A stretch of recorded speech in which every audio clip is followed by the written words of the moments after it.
Hello friend, welcome back on my YouTube channel psychology with Priya Singh. चलिए start करते हैं आज का अपना न्यू कॉन्सेप्ट। मैंने आपको अपनी पहली वाली वीडियो में बताया था, चिंतन के बारे में हमने बात की थी। चिंतन की डेफिनेशन आपको एक्सप्लेन की थी और उसके कुछ टाइप्स आपको बताए थे।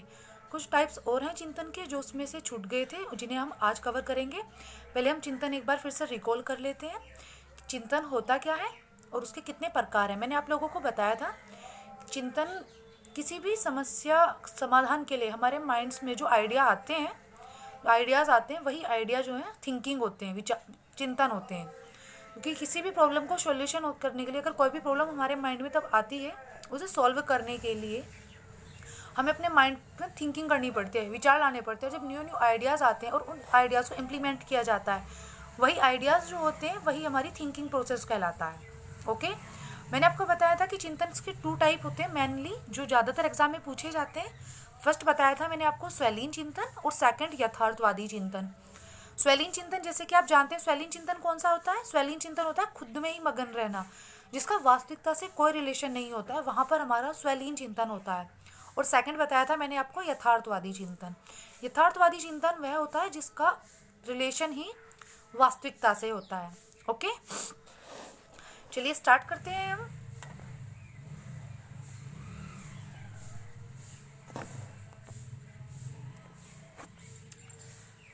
चलिए, फिर मैंने बताया था आपको चिंतन क्या होता है। चिंतन होता है हमारा किसी भी समस्या के समाधान के लिए हमारे माइंड में जो आइडियाज आ रहे हैं वही आइडियाज हमारे थिंकिंग कहलाते हैं, वही आइडियाज हमारे चिंतन कहलाते हैं। चिंतन के प्रकार 2 होते हैं, स्वैलीन चिंतन, एक सेकंड यथार्थवादी चिंतन।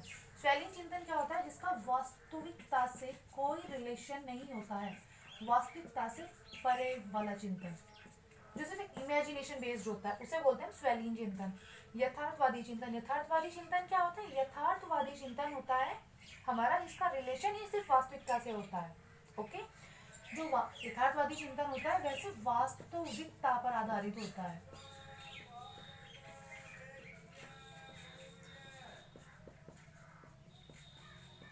ओके, अब फिर यथार्थवादी चिंतन के कितने टाइप्स बताए थे मैंने आप लोगों को। मैंने आपको बताए थे यथार्थवादी चिंतन के 3 टाइप्स होते हैं।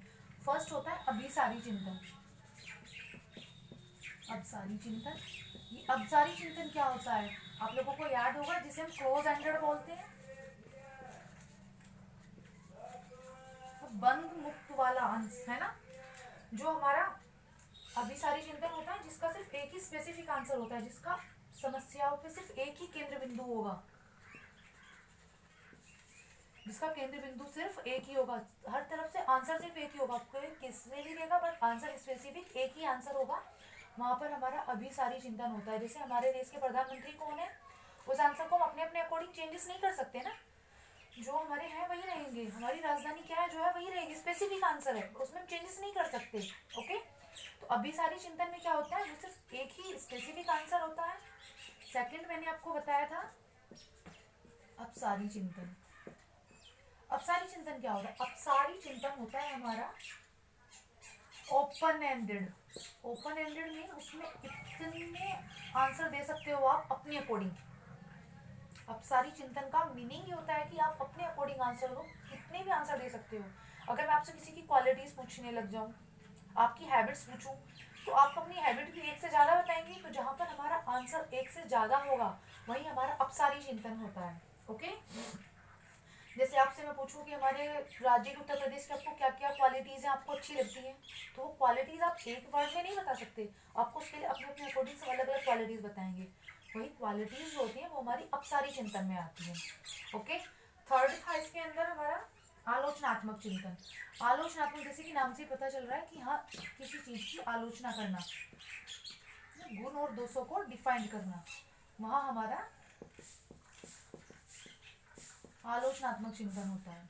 ओके, जहाँ हमारे गुण और दोषों को डिफाइन किया जाता है वहाँ हमारा आलोचनात्मक चिंतन होता है।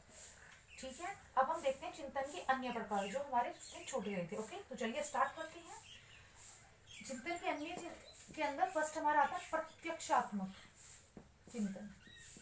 नाम से आप लोगों को आई थिंक समझ आ गया होगा प्रत्यक्षात्मक का मीनिंग ही क्या होता है। प्रत्यक्षात्मक चिंतन का मीनिंग होता है जो आपको आपके सामने दिखाई दे, जो चीज आपको आपके प्रत्यक्ष दिखाई दे उसके बारे में चिंतन करना ही हमारा प्रत्यक्ष चिंतन कहलाता है।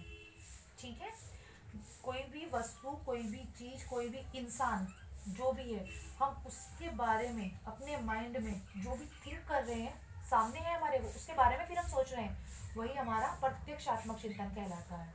ओके, नेक्स्ट है प्रत्यात्मक चिंतन।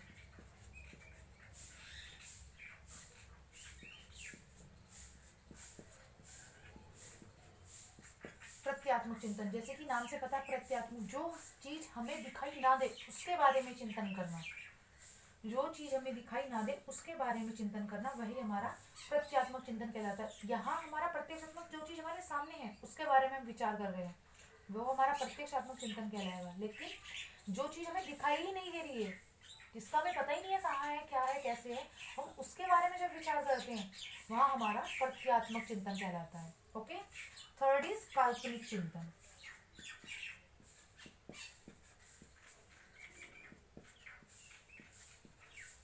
काल्पनिक चिंतन, काल्पनिक चिंतन क्या होता है?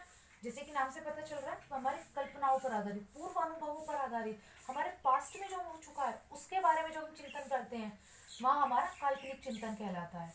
ओके,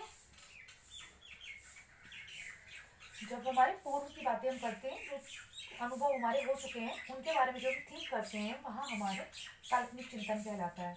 नाउ नेक्स्ट इज तार्किक चिंतन। तार्किक चिंतन, जैसे कि आपको नाम से आई मीन समझ आ रहा होगा, किसी भी चीज का तर्क करना, किसी चीज के बारे में जब हम तर्क करते हैं, विचार करते हैं, तो उसको हमारा तार्किक चिंतन के अंदर आता है। जब हमारा तर्क किया जाएगा, वहाँ हमारा तार्किक चिंतन का अध्ययन किया जाता है। ओके, आपको आई थिंक समझ आया होगा, फिर से एक्सप्लेन करती हूँ। चिंतन के जो अन्य प्रकार हैं, फर्स्ट हमारा प्रत्यक्षात्मक चिंतन, जो चीज हमें अपने प्रत्यक्ष दिखाई दे रही है उसके बारे में विचार करना।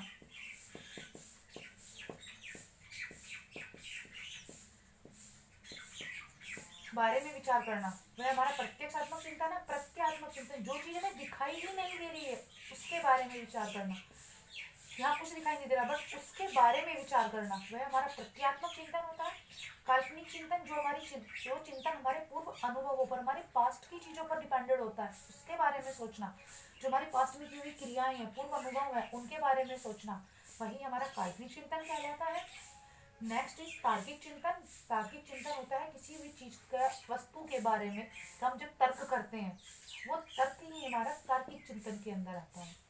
ओके, आई होप आपको मेरी वीडियो अच्छी लगी होगी और मैंने जैसा आप लोगों को समझाने की कोशिश की है, आप लोगों को अच्छा समझ आया होगा। आपको मेरी वीडियो कैसी लगी प्लीज़ मुझे कमेंट करके ज़रूर बताना, and please like, share and subscribe my channel. मैं फिर आऊँगी आपके लिए एक न्यू वीडियो, न्यू कॉन्सेप्ट लेकर। Okay friends.